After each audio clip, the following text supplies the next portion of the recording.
A Dallas firefighter heading off on a holiday to Mexico jumped into action last month when a woman fell unconscious on his flight, using things he found around the plane to save her life.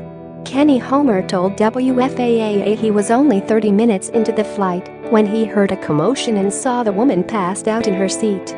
He jumped up to help, picking the woman up and laying her on the floor as chaos ensued around him. Homer then began to organize the other passengers, asking someone to lift the woman's feet as he began to treat her. As he continued to examine the woman, he discovered things were more serious than he first thought. She did bottom out, that's a term that's used where her blood pressure dropped, blood sugar was low, Homer said. It can be pretty bad. You can go into shock. A lot of things can happen during that time when a person's blood pressure bottoms out. Share this article. Share with no equipment on him, Homer asked passengers what they could contribute to help.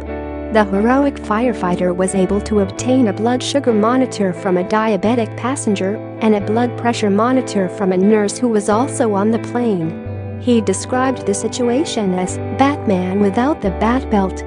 Homer stayed with the woman after performing CPR until she regained consciousness.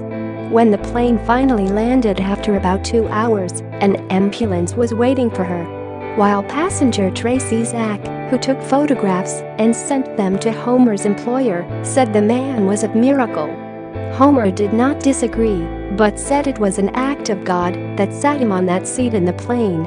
I think God puts us in certain situations in certain times. I think that's why I was on that flight in that particular seat, he said. It's not a coincidence that I was there. Homer was presented with a certificate of commendation from the Dallas Fire Rescue Department for his efforts.